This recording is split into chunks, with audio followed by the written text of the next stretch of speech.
everybody, and welcome to Ring Post Radio, the only show that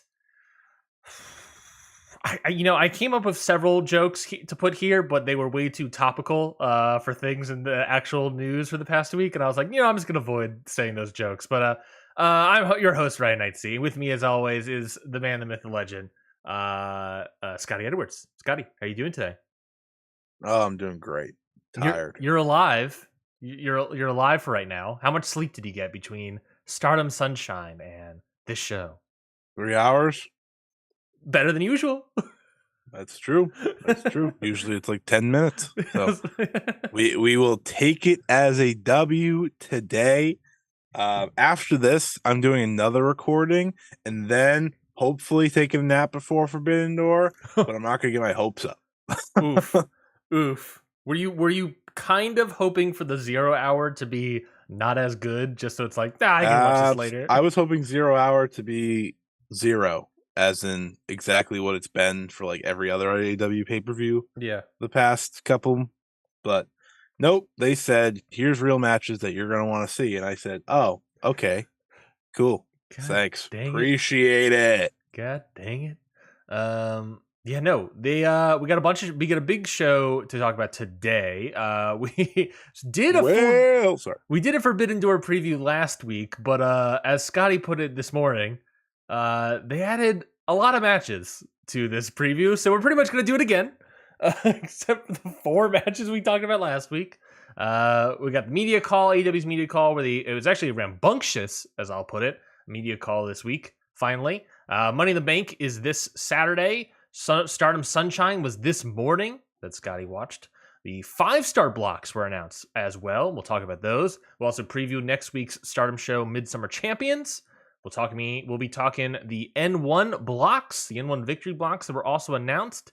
And I think that's it. I think that's all we're talking about. So let's get started. I mean, I'm gonna take because this will be the first time I get to talk about the 5-star Grand Prix blocks, and I'm just gonna have a good time. So be ready for that. I'm excited. They're beautiful, folks. Like this is the tournament of the year. Not that it should shock anyone when the G1 has 32 people and 16 of them suck. But anyways, continue. Let's get to the goddamn show. Forbidden Door is, of course, tonight on pay-per-view, on AEW, New Japan, crossover event. We already talked about the top 4 matches of this show, and then they announced 10 more. So Jesus Christ. And those and mind you, 2 of those 4 we already talked about are going to get 30 minutes at least. You have to remember last year, like this show in particular was like an hour, like it was like ended at like 1 or 2 in the morning or something like that. So we got a big time show, big ass show. I don't even know when the 0 hour starts. For work tomorrow. Yeah, when does the 0 hour even start? Do they have that? 7. Is it 7? 7 p.m. Do 6. Sharp. Do 6. What are we doing? But yeah, they announced a bunch of matches. Let's talk about them. So on the 0 hour, 4 matches, which again, not really missable because last year's 0 hour was really great. That Swerve in Our Glory Suzuki-gun match was fantastic. So we got a good lineup here. Do you remember during COVID when pay-per-view started at 7 o'clock, like the main cards did? Yep. Why did we stop that? I don't know. That was a beautiful thing. I'm confused why they started that. You know what I mean? Like why did they start doing that? WWE did that, I think, right before the pandemic, actually. Mm-hmm. And then they just went back to 8 o'clock, and I was like, what? Yeah. Why? Why would you do that? I liked these being over by 10. Yeah, me too.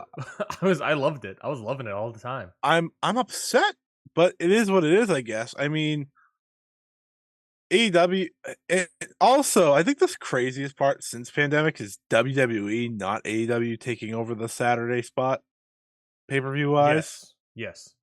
But God bless them. Thank you. I appreciate that because I'm too old for these Sunday pay-per-views. Too old.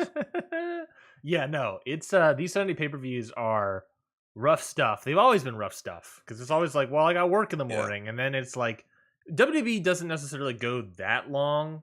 Maybe it's like 11 midnight or something they typically end. AEW is like midnight or 1 o'clock in the morning. And plus the presser, which you want to see. Plus the presser. Plus it's also like they're in Toronto, so it's like they're probably going to go longer because for Toronto it's another time zone or something. I don't know. I don't know. I don't think that's true. I don't know where Toronto is. Can I be honest? I don't know where Toronto is. Toronto's like above the New England, like above. I'm not it sounds like I know where it is, but like it could be a different time. I don't know about time zones. Time zones confuse the shit out of me, so I'm not even gonna try. Okay, I'm looking at a map.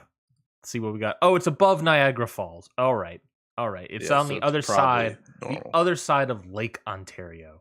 The Toronto crowd though is gonna be hot. It's gonna be hot. We saw a dose of it on Collision. Shout out CM Punk, huh? That guy. The one thing I'm gonna say, and this is the last time I'm talking about CM Punk in his collisionness. No, and his collisionness. I'll talk about CM Punk in a different way. Is that wrestling is better with him in it? Sure. That main event was so hot because they can't stand him, and it's gonna be like that every place they go. 100% agree. If these millionaires can't come together to have a goddamn match, I'm gonna lose my freaking mind. Yeah, there's something right on the table, and it's all the table's been set when he came back, and in a way, also set when the Elite came back. So yeah, it's your biggest pay-per-view buys ever. Yeah, that's what it is. Yeah.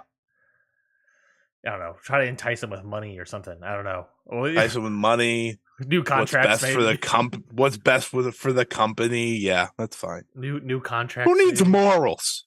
Who needs morals in wrestling? Get them out of here. The good time to actually probably also say before we actually do the Forbidden Door preview. Patreon.com/countoutpod.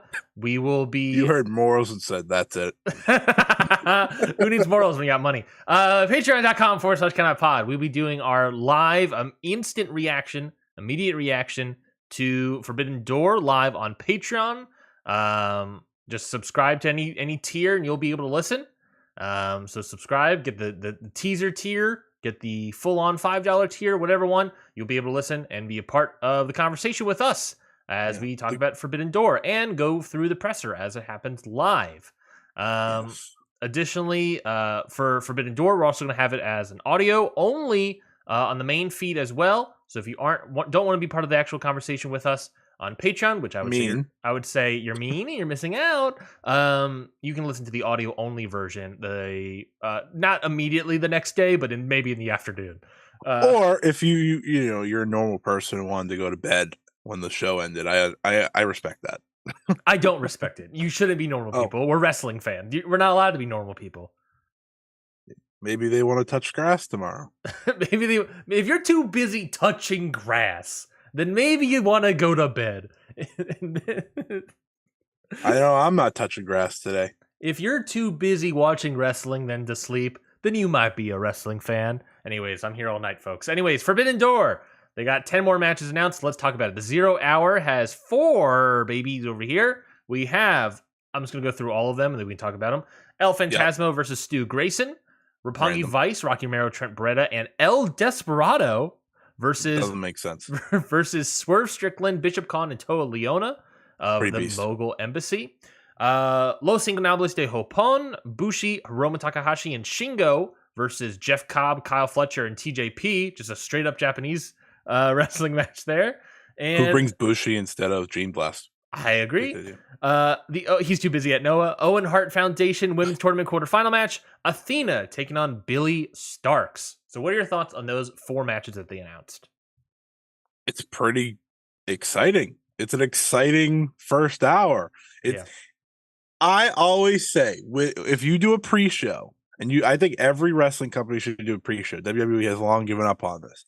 But I think every company should do a pre-show because it sells you on the rest of the show. It makes people buy the show. Especially a pre-show with like legitimately good matches on it. Right. I don't think you can do a 4-match pre-show all the time because some crowds are going to get tired more than others. I don't think Toronto's going to be that. I think Toronto's going to be hot all night based off of what I saw on Collision. Plus, they have way more excitable matches that they'll be in tune for. But I think you should always be trying to sell people to buy this show. Mm-hmm. This show this time around, I don't think you need to sell anyone on buying it. They've already decided. But it's still good for those who may want to see some New Japan AEW action and be like, all right, let me see this. As well as see someone from Ring of Honor that we don't get to see out of the Ring of Honor realm. And that is, of course, Athena, who is in this. I'm very excited about that because I think she obviously has been doing great work. So I think this is a great pre-show, and I'm happy Swerve's on it again. I'm happy we got El Desperado on there. Kind of hurts me a little bit that Shingo's on the pre-show, but yeah, we do what we have to do. Shingo and Hiromu on the pre-show. Darn, couldn't get them on the main card. I know House of Torture's there.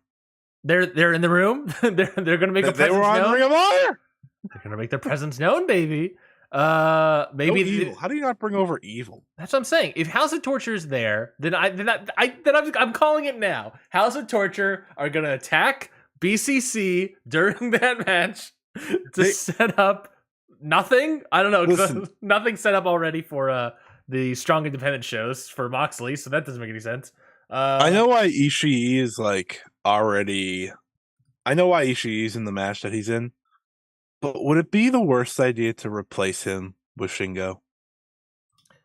I would have liked Shingo more in that spot, but I also understand that Ishii, storyline wise, makes sense.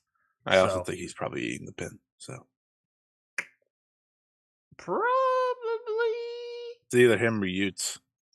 Yeah, yeah. A fun little element of the preview is who's eating the pin in all of these matches.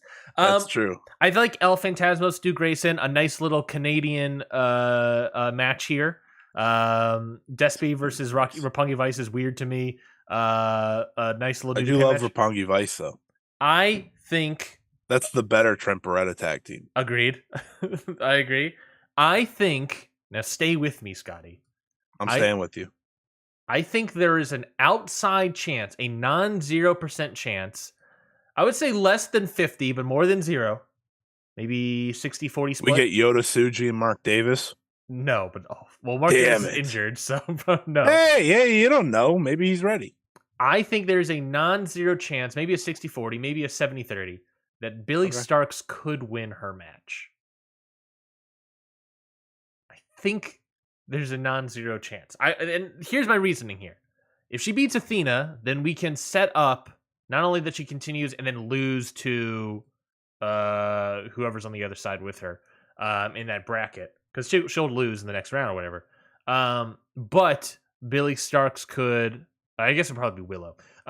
Billy Starks could challenge Athena for the Ring of Honor title at the Ring of Honor pay-per-view that would be happening as well this point during the summer. Very good. I don't know. Do they want a younger wrestler than Sky Blue that's already better than her to be advancing?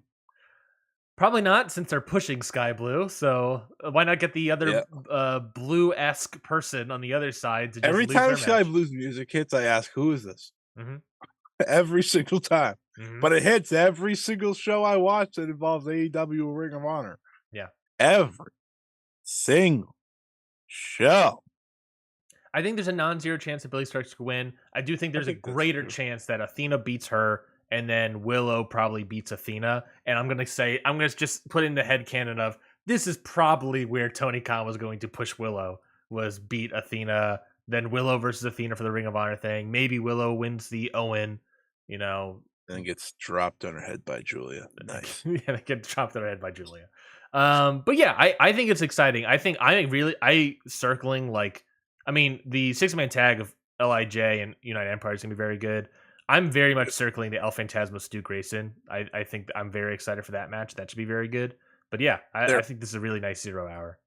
There isn't a match on this entire card that I'm like, oh, I don't care about that. And I think that's an incredible accomplishment. 100% to have every single match, me sitting there like, yeah, it's gonna be pretty good. It's gotta be pretty good at the very least. I think the women's matches, for what they had to deal with, or not deal with, but not getting the Stardom aspect, I think they made up for it really well. And Jamie Hayter getting injured, and Mercedes Moné getting injured, I think it's worked out pretty well. Yeah, last year they obviously had a billion injuries. This year, seemingly two, maybe. Maybe this year was going to be, maybe the original docket coming up with it months ago was probably like Jamie Hayter versus Mercedes.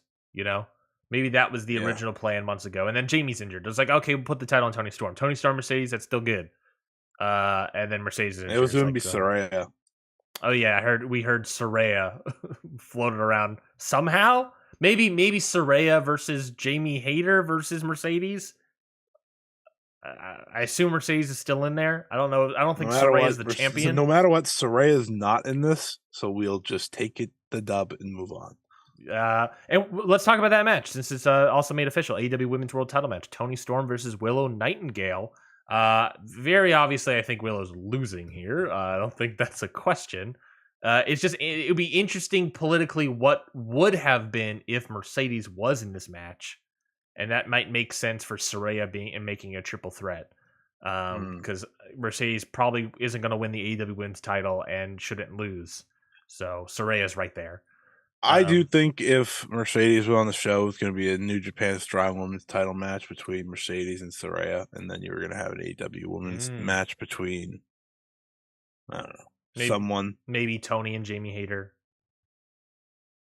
Yeah, because maybe that was the actual scheduled match, but things changed when Jamie got hurt, so they said, "All right, we'll schedule this now." I think that's definitely a real possibility. Because what I will say is they're doing matches that have Joshi connections. Yeah, not just that, but they're acknowledging the Joshi connections in their website previews of Forbidden Door with former World of Stardom champion Toni Storm. Well, that's on New Japan. New Japan better be saying that. Your sister company is that damn. It's Stardom. But Toni Storm, of course, has the Stardom connection. Willow has the TJPW connection from last year. Billy Starks has the TJPW connection. And Athena calls herself the American Joshi. So they said, all right, this is good enough. And I think it is good enough, truthfully. If this is what you had to deal with, I think this is definitely good enough. And I'm quite excited for both. I think Toni Storm wins, obviously. But if this can rival some of Willow's best matches against the likes of a Mercedes and Athena, I think it's a good job. Well done. If you give people hope that Willow's going to win this title, it's going to be a great match. Yeah, and that's ultimately going to be the goal for this match. Obviously, that the goal is, can we convince the audience that Willow has a chance, and that will be where we see what happens with it. Also, singles match announced: Adam Cole versus Tom Lawler. Tom Lawler showing up on Rampage to a interesting, not really recognizable reaction, but honestly, for the people that know Tom Lawler, two things. One, can't wait for him versus Adam Cole. Number two, I just can't wait for that entrance music, baby. Just give me that goddamn entrance music. That's all I want. I'm really happy he got on here. I was talking to someone the other day and they made a great point. He was one of the big time missing people from the G1 this year. Yeah. I don't think he should have been taken out. I think there were other people that you could have taken out for him. Not that he would have had much success, but I think he earned the spot last year, and I think he's put a lot of work in for New Japan to get that spot. That being said, instead you're going to be on New Japan's biggest US show of the year in a singles match against one of the most popular US or most popular AEW stars, a guy who's coming off his best match in AEW maybe ever, if not since the Hangman Page feud of Adam Cole. And I think Tom Lawler, the way he works, these two can have a really good match. Totally agree. I 100% agree. He's losing, obviously. 100% agree. Tom Lawler's 100% losing. This should be, I think, a very, very, very good match. Tom Lawler, I think, is a fantastic wrestler, and he's only gotten better in these past several years. Him showing up is a great spot. I would love to see him more in AEW, quite honestly. And if he has a good showing, I wouldn't be surprised if he is probably signed with AEW. Do Shibata versus Lawler, huh? For that pure title. What are we doing? Yeah, that like I wouldn't be surprised if Tom Lawler has a good showing that they sign Tom Lawler. I would not be surprised. And I think with Adam Cole, it's certainly possible. It's certainly possible. After that MJF match, I'll say it's possible. Before that match, I would be less certain. But that MJF match finally saved Adam Cole a little bit for me. So we just need another good one from here from him. And I think Adam Cole gained a lot of confidence from that. Like you can tell in his promos, he gained a lot of confidence from that. Yeah, it's probably like one of those things where it's like you have so much doubt in your head that you're just overdoing things or underdoing things, which he was, I thought, as a wrestler. Now I'm sitting here excited for him, Tom Lawler. It's an interesting singles match to add to the show, but this is what these shows should be all about. Yeah, 100% agree. We kind of previewed technically half of it last week. AEW International Title 4-way match: Orange Cassidy versus Katsuya Shibata versus Zack Sabre Jr. versus Daniel Garcia. Is anyone taking that title off of Orange Cassidy? If not, how is Orange Cassidy going to retain, Scotty? I think he should have maybe the past 7 defenses, but here we are. I think he defends it. I think he successfully defends it. I think that's why Daniel Garcia is there. That being said, I would never say no to 2-belt Shibata. I'm just saying. I'll never say no to 2-belt Zack Sabre Jr. That's also true because I know, well, the G1's coming, so I can't get my hopes up. Damn it. I was about to get my hopes up because he's been doing a lot of US dates, but that's about to end. So, yeah, Orange wins, but that's okay. That's okay. I think this is going to be really good. I liked the tag the other day. I thought the tag was a lot of fun on Dynamite. I thought it was the best Dynamite match. I did. Yep. So, and I think it'll be even better now that they're all kind of broken away from each other. It's interesting because 3 of them are very technical based, but at the same time, it's like Orange is going to be Orange, and I think it's going to work really well with the crowd. The 4-way last year was awesome, so I'm excited for this. Yeah, I totally agree. I think this should be a lot of fun. The tag match was really, really good. I really enjoyed the tag match from Dynamite. I mean, Daniel Garcia is totally eating the pin here, unless they want to do like Orange Cassidy is then going to challenge Shibata or Zack Sabre Jr., and that could be interesting. But I don't think politically would be. I think the political answer is Zack Sabre Jr. I don't know what's up with Shibata. I don't think he works for New Japan or something anymore because he's only in Ring of Honor at this point. So yeah, I mean, Daniel Garcia is probably losing. I don't think he signed a new contract this year with them. I thought he did too, and he hasn't showed up anywhere. He hasn't wrestled in New Japan since last year's Wrestle Kingdom. And that wasn't supposed to be like a thing, right? Was it that one? Probably why he hasn't wrestled. Yeah, because him and Ren Narita had a real match. That's probably true. But yeah, I think this should be a very good match. I think this should be a very technically sound match. I mean, it's Shibata. It's Zack Sabre Jr., folks. It's Orange Cassidy. It's Daniel Garcia. Daniel Garcia is probably like the least experienced guy here, and he's still great. So what more do you want out of a preview here? You have 4 great technical wrestlers. This match is going to be great. Remember a year ago when Daniel Garcia felt like he was going to be on, just this another level, and then they kept him in the JAS. Yeah. And we're still here in the JAS. And it doesn't feel like it's simmering. It just feels like they turned it off. Yeah. I mean, I think he's gotten around to like a point in his JAS gimmick where I'm like, all right, I can vibe with this. I think this is fun. A little sort of he amped up the shit heeledness of it all. But you don't have like badass Daniel Garcia anymore.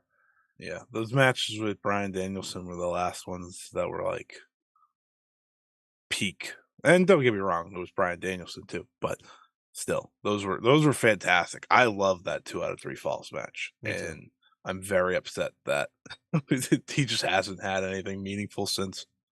Yeah, I totally agree. But I think he's still a great wrestler. I think the gimmick right now is now working for him. I would like for them to simmer that back up. I mean, it's always kind of there when like the crowd chants "You're a wrestler" at him, so that he's still over in that sense. But yeah, just need a payoff. One of these days we'll get that payoff. I just have no idea when. With Sammy Guevara. What's that? I think instead they're doing it with Sammy Guevara of finally like breaking away from Jericho. And I think that's absolutely nasty behavior. No, no. Sammy is. That's what they're doing. Doesn't mean I like it. Sammy is. I can't believe I'm saying Bill on the show. I can't believe I'm saying this. I'm like more excited to see Jungle Boy on my television than Sammy Guevara. And that might sound like not a shocker at all, folks, but I am a day one Jungle Boy hater. So yeah, but you're not a Jack Perry hater. No, I'm a Jack Perry. All right. Yeah. He's fine. Yeah. Jack Perry's different from Jungle Boy. Yeah. And I think we're getting to the point where Jack Perry's going to be a lot different from Jungle Boy. And it's going to be pretty good. I can't wait for that. 6-man tag team match. Lei Suzuki Gods, Chris Jericho, Sammy Guevara, and Minoru Suzuki taking on Darby Allin, Sting, and spoilers from Collision, Tetsuya Naito, baby. Get into it. That's what I'm talking about. This match should rule. You got Sting. You got Jericho. You got Naito is going to take a neck bump somehow. From I don't know what. Nah, bro, he's wearing that t-shirt. God, people talk about like doing bets on like this sort of show and like, oh yeah, you put the bets on who the winner is. I think more fun bets are like who's going to take the fall. I think that's a more fun bet. That makes it a little bit more vague. And then like these side bets of is Naito going to be wearing a t-shirt? Well, he's going to look at Sting and be like, "Oh, I mean, I should wear a shirt too, right?" Yeah. Oh yeah. I'm excited to see Naito and Darby interact. Even though they're on the same team, I just feel like those interactions will be good.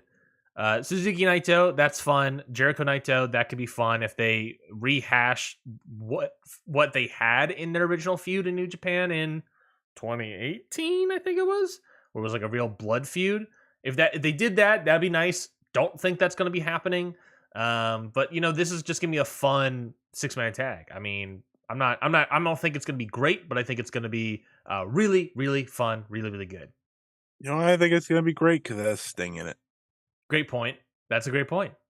There's no better selling point for me that in big tag matches than just sticking Sting in there for him to do like 5 things, and I'm gonna love every single one of them. And everyone's talking about Sting versus Jericho, but let's talk about Sting versus Suzuki. Yeah, that's real pro wrestling right there. Also, we're not even talking about how Darby and Sam are going to kill each other. Yeah, that'll help. Or the speed of a bump that Darby Allin will take on the Suzuki chop. Just for it all to end with a Destino. It's going to be beautiful. Yeah, there's 100%. So Naito's winning. Well, hold on. Naito getting the pinfall win over instead of Sting? Are we sure? If they could have him pin Suzuki. That's true. They could always have Naito pin Suzuki. Because I think they might want to do Jericho and Sting extended. Mm-hmm. So you wouldn't have them pin each other. Mm-hmm. And I don't think you would have Sammy and Darby pin each other. They kind of don't need to get pinned right now. Yeah, that's true. That's true. Yeah. But yeah, I think this should be fun. I think this should be a very fun match. Owen Hart Foundation Men's Tournament quarterfinal match. Kojima! Sorry. Satoshi Kojima wrestling CM Punk. People are not going to be happy to admit this, but this is going to be great. Oh, so I tweeted that out. Is that like, so obviously the rumors and reports were that that this might be Kenta. This might be Kenta versus CM Punk. And that might have been what it was on paper at one point in time. Who knows? There's some reports that it fell out, but sort of on Kenta's side. But I think, on paper, the Kenta stuff, that sounds fun. That sounds like a good match. But we're talking 2023 Kenta. Unless we're getting 2023 Noah Kenta, the match isn't going to be that good. No thanks. Satoshi Kojima, on the other hand, can still go, like surprisingly still go. and he's a beast. He is really good. Him versus CM Punk, that should be a way better match than the Kenta match. Eat your carbs, folks. That's what this is telling you. Eat your bread. Eat your bread, and you're gonna be in peak condition like Satoshi Kojima. I thought the video that they did on Collision for these two to build up the match was really good. Yeah. Kojima saying I'm gonna kill you, and then he proceeded to tweet later. He's like, I'm a nice guy. And then Punk was like, it's an honor to beat him, to fight him, but when we step in the ring, it's time to fucking go. And I'm like, these two are gonna have like this old fashioned like 10-12 minute singles match, and I'm gonna eat it up, and the crowd's gonna be red hot for this. It's going to benefit the match so bad because he's going to get booed out of the building, CM Punk that is, and Satoshi Kojima is going to rise up and hit one of those cozy lariats, and people are going to be on the edge of their seat. It's going to be great. I can't wait. You know that lariat. This show's awesome. You know that lariat's coming, and you know it's going to be beautiful, and you know it's going to be a desperation lariat, and you're going to be like, I can't wait, baby. I cannot wait. If I had a chance to talk about that Collision main event, which I don't, but I'm just going to say Jay White and CM Punk's going to be spectacular. All right, continue. No, I mean, legitimately, that should be a very good match. That's why I was like their chemistry. The Samoa Joe stuff may be like the long feud, but I'm way more excited for Jay White. I know the history of Samoa Joe and CM Punk, but I'm like way more excited to see a Jay White versus CM Punk match personally. I'm happy with both. I'm happy we can do both. That's fair. I'm not saying I'm unhappy. I'm just saying. I'm agreeing with you. It feels like something for Jay to actually sink his teeth into. Yes. Which you can already feel that. Mm-hmm. And him being the babyface kind of is a lot of fun. Yes. It's a very interesting dynamic right now. Moving on. 10-man tag. Oh my God. God damn, baby. Adam Page, Matt Jackson, Nick Jackson, Eddie Kingston, and Tomohiro Ishii versus the Blackpool Combat Club, Jon Moxley, Wheeler Yuta, Claudio Castagnoli, along with Shota Umino and Konosuke Takeshita. Beautiful. It's beautiful. There's some the Elite versus BCC. That's gonna be a great exchange. And then we're just gonna add beef. Just add layers of beef into this pot to make it really simmer. You know what I'm saying? Making it simmer. Takeshita, beef. Ishii, beef. Eddie Kingston, beef. Shota Umino, parsley. He's not beef. He's not beef. But he gets awesome reaction. But he adds a little certain spice. He adds a little spice to the whole thing. He does. I think he's going to be awesome. I'm really happy he got on the show because I think, as you and me have talked about many times on this show, that the match he had last year, this show was the best of his entire excursion. Yeah. Mm-hmm. And I feel like it set him up for where he is today. And I still think that I think also non-Japan match Shota Umino he is something different and not in Japan. Yeah. He also works really well at the BCC. Mm-hmm. Add in Takeshita, man, I didn't know if we were going to get Takeshita on this show. Yeah, just because like the DDT connection still exists. Not that they have problems with each other. It just felt like something they may hesitate on. Thank God they're not. We're gonna have Konosuke Takeshita in there just trading with Ishii at one point. Yeah. And I'm just gonna be screaming and hooping, hollering, and it's gonna be amazing. This match, okay, it's not gonna be the match of the night, but it has a great chance to be the third best match of the show. And the show also needed another great match like this. And there's a lot of other matches that I have. I think the 4-way has the potential to be great. This match is this match is going to be great. Yeah, it's not like potential. It's like it's gonna be great. It's just how great. Yeah. I would love for just a 10 to 15 minute sprint nonstop because chaotic affair. BCC can do chaos really well in their tag team matches. Oh, well, in a way they are. Ishii, in a way they are. Yeah. So they're wrestling 1/5 chaos. But they can bring chaos into their tag team matches very well, and I love it when they do that. And they're just all over the place doing random stuff. John Mox is just brawling. Claudio's just throwing people around. I think it's great. That 6-man tag that BCC and Elite had 2 weeks ago, I think, on Dynamite was great. That was fantastic. So just do more of that while we're slapping and chopping beef, getting some nice chopped cheese from Philly and Toronto.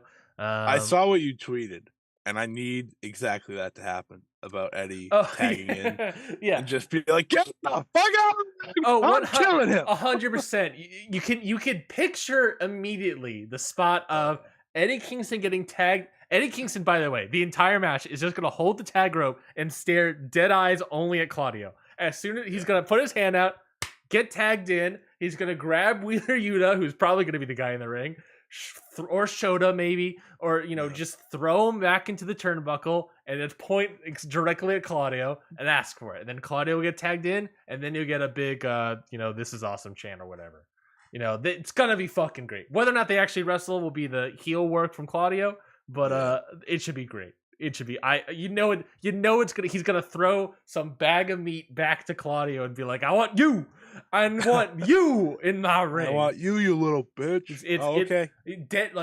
Wide-eyed, pointing down to the canvas. I want you here. Get in. It's gonna happen.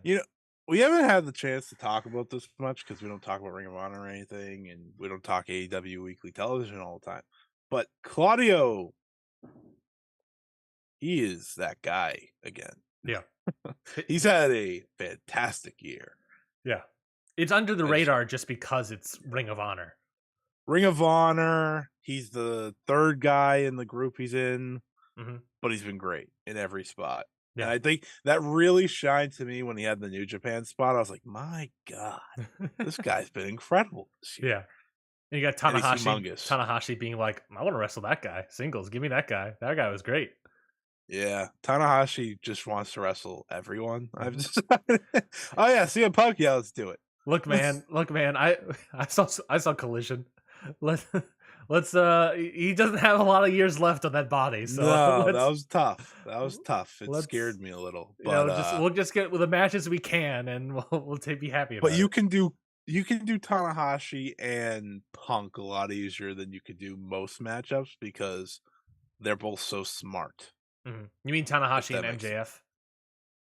Well, yes, but I meant like future matches. Sure. If you wanted to do future matches with Tanahashi, that one makes the most sense because I think they're both smart enough to make it work. Also, I know Tony Khan's dying inside to get that match because he got it taken away from him. Yeah. So I'm still a little shocked he didn't do it this time around, but I get why. Yeah.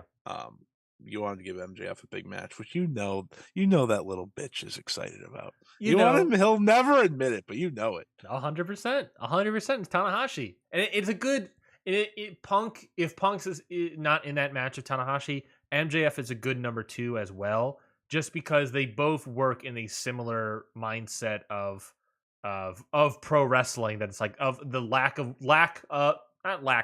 but lessened work readiness and more psychology stuff. And at this point in his career, Tanahashi is not a work rate guy. So let's just have Tanahashi do some psychology business with MJF. MJF, he's going to show up to play. Tanahashi, I'm interested to see how he does against MJF. I want to see how much he gives MJF in this match. That's where I'm more interested in. It's kind of funny we say Tanahashi's not a work rate guy anymore because he's not. But if you get the right recipe, he's going to give you still like maybe just a step below match of the year contenders. And I think that's the beauty of Hiroshi Tanahashi in a lot of ways. Yeah. I just hope he has a good knee night tonight. Yeah. I am legitimately surprised they put a match with him on Collision. I understand like it's Tanahashi, let's get him on TV, but like legitimately I was like, look, man, heal him up. Don't get him hurt. Might have been a good decision. Maybe he'll get his knees ready to go. Get warmed up. The match gets warmed up. Maybe. Yeah, get the rust off, get the jet lag off of him. All right. Maybe knowing that Tanahashi is a little bit more washed, let's put him with a work rate guy like Swerve Strickland and then he'll make him look bad, and then we'll do a psychology, and then it'll look great. Do great in that match. It's possible. I think it'll be fun. I think they'll do a good job. And it's the opening the show, so it should be good. Yeah, we already talked about the rest of the matches, but I mean, top down, Forbidden Door. I mean, this show last year, show of the year quality. This year, I mean, there are multiple matches I think have a floor of 4 stars. Multiple matches that I think have a floor of 3.5 stars, and those include matches on the 0 hour. And I know it's already blown last year's show out the water for me. Yeah. Yeah. I wasn't as high on last year's show as everyone else. Well, I went back and looked at my ratings, and I remember this vividly. Mm-hmm. But it was still great. Yeah. So it's like, all right, well, maybe I'm overreacting a little bit. But it was still a great show last year. It was just sort of like marred by the injuries of everything. But this year, all the stars not being there. Beyond the women's division, having some injury stuff, this year, this card looks fantastic. I cannot freaking wait for this show tonight. I'm good excited. Patreon.com/counterpod and listen to our live reactions immediately following the show. Check it out. Maybe that's the best part. It's tonight. It's tonight, folks. Forbidden Door. Get into it. Let's talk about the AEW media call that happened with Tony Khan on this past Thursday. I think it was Friday. Thursday. He talked about a number of different subjects, and he was in a good mood to discuss things. So that was very nice. Some different answers that I found notable was that I'm just looking through to make sure. When asked about from Sean Ross Sapp why the Kenta match fell apart, did not say the name Kenta once and just talked about how great Satoshi Kojima was. So very interesting sort of match there. I try not to talk about Kenta in 2023 as well. He was, of course, asked about why was there no Stardom talent on the show, and his response was that there was a Stardom pay-per-view happening the same day. He talked about enhancing his connections with New Japan's Gedo and Obari through everything and through the injuries that plagued the show last year. He was asked about recent reports about his family interested in purchasing Bellator. I heard about this rumor. Khan's interested in purchasing Bellator. And then he was like, who reported that news? And would you like to take a guess about who reported that news, Scotty? That guy that works for Nick Khan. Ariel Helwani. He's back, baby. The other guy. Ariel Helwani reported that Bellator thing is happening. The other MMA guy. And Tony Khan's like, yeah, that's completely not true.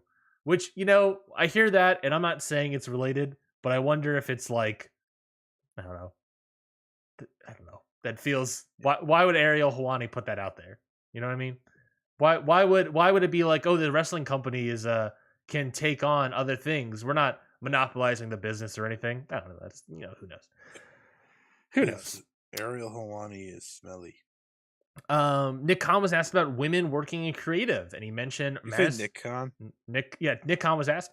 Tony Khan was asked about women working in creative. He mentioned Madison Rayne and Sarah Stock as those contribute and praise their work.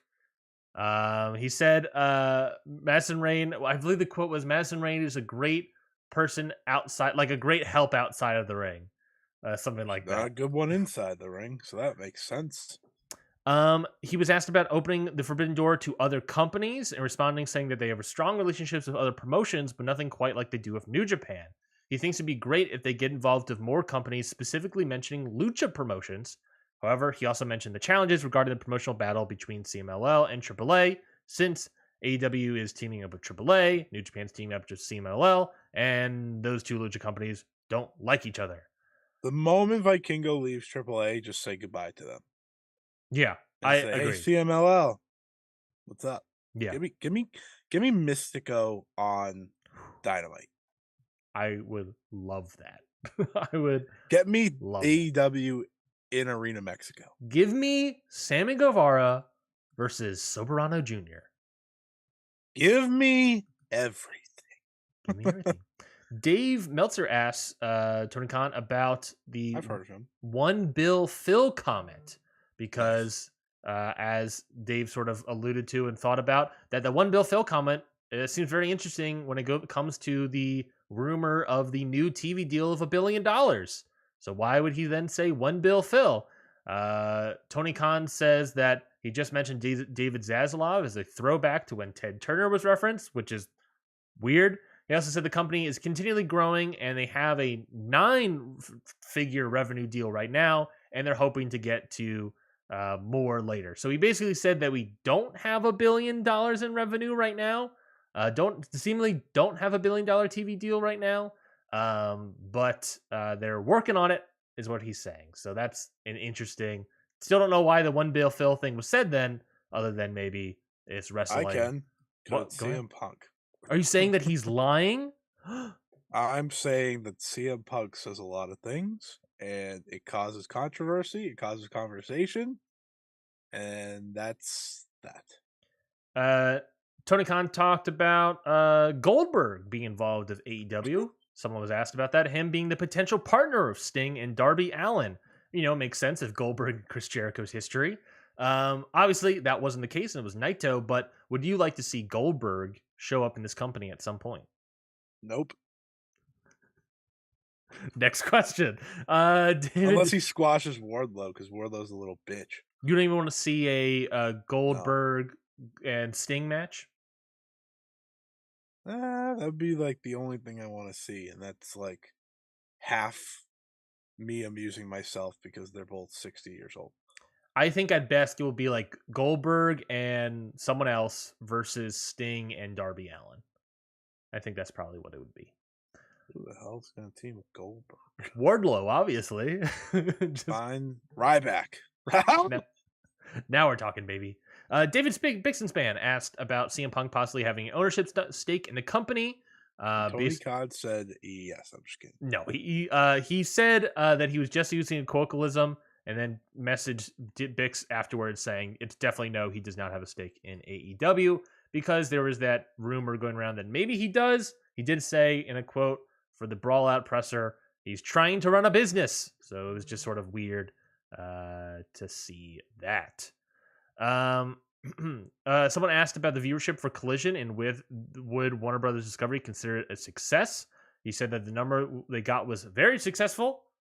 It's just going to see how it is going further. We didn't really talk about it, but how do you think? Do you have any thoughts on the rating that was Collision, their opening night, sort of on par with like a really great Dynamite? Do you have any thoughts about that? Great job on a Saturday night. Do you have any concerns about how much drop off they could have, seeing that was potentially top of the board? For it. I think they have to be prepared for a lot of their viewership to be via DVR. Yeah. On those, and I think they're very much okay with whatever rating does come through, because asking people on a Saturday night to watch, whether it's at 8 p.m. Eastern, 5 p.m. Pacific, is a lot. People do things. People go out. People, they have lives, and it's asking a lot. So I think they're very prepared for that. So I'm not worried about it, because I don't think they are. I think they very much know what's going to be coming. Mm-hmm. And as long as they can create a buzz around it, even if it's not necessarily the night of, they'll be happy. There was also a lot of questions regarding the Punk and Elite dynamic and the locker room dynamic behind the scenes and how that will work. And Tony Khan said, Forbidden Door is going to be great. We got all the big stars back. It should be a great show, and hyped up all the matches. I asked myself, I thought they were going to put Punk and Kojima first to get him out of the way. Totally thought the same. They did not. They did not. It's going to be an interesting one. We'll see.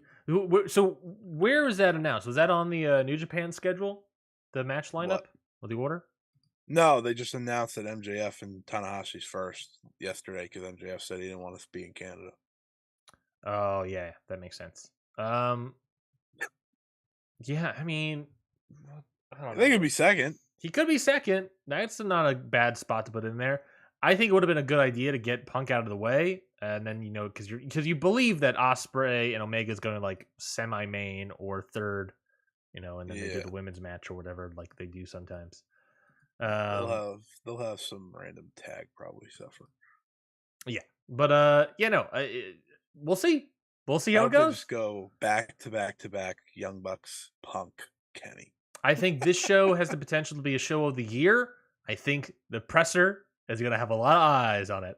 The presser is going to have a lot of eyes. Who's going to be on the presser? Will the Elite be there? Will Omega be there? Will Punk be there? I don't know. We'll find out. I tweeted that I want the presser to just be an hour long. You have CM Punk and FTR on one side, Tony Khan in the middle, and then the Elite on the other side, and then that's just it. No one else is on the presser. And it's just that for an hour, 2 hours, or whatever. And anyone can ask whatever questions and answers they want. That's what I think they should have at this point.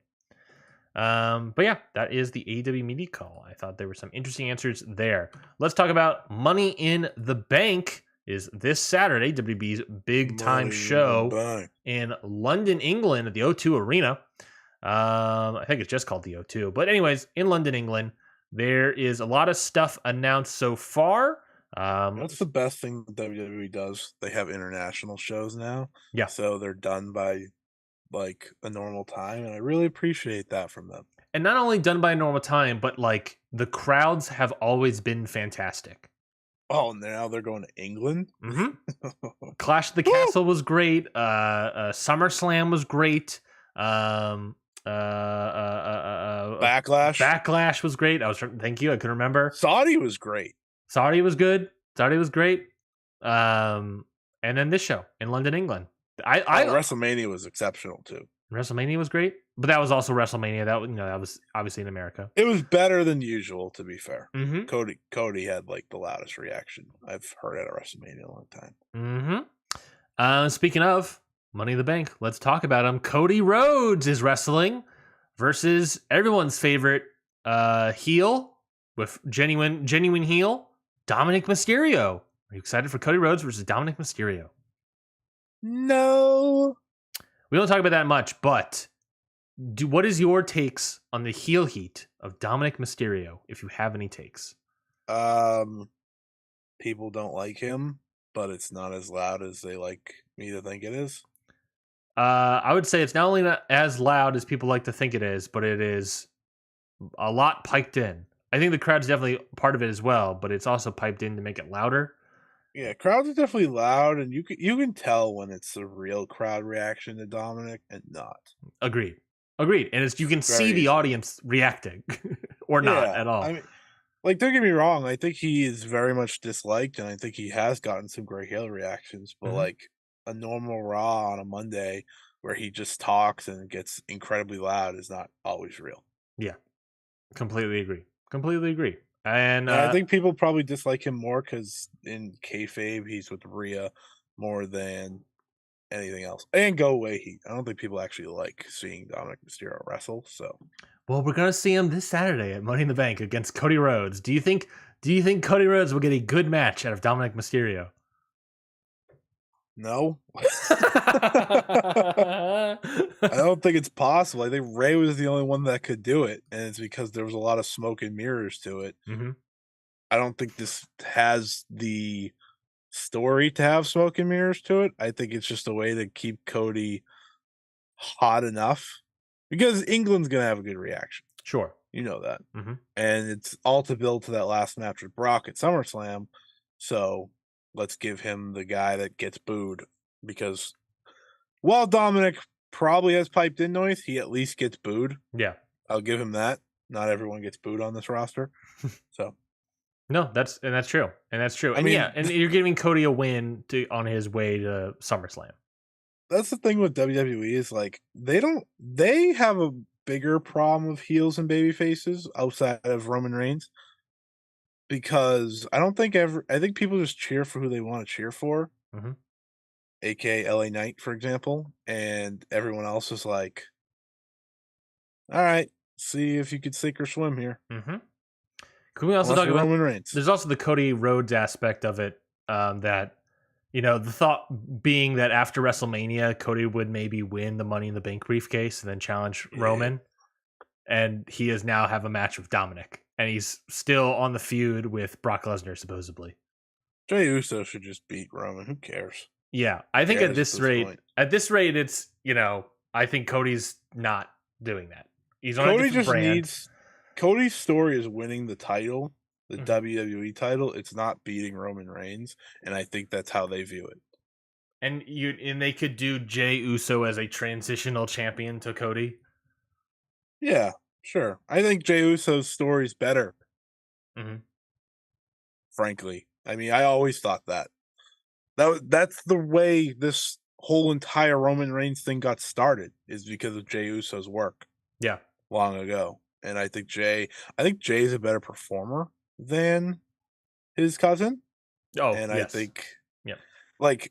I think Roman's really good at the being Roman Reigns, and what I mean by that is being the bigger entity than everyone else. I think his like story work in segments is good.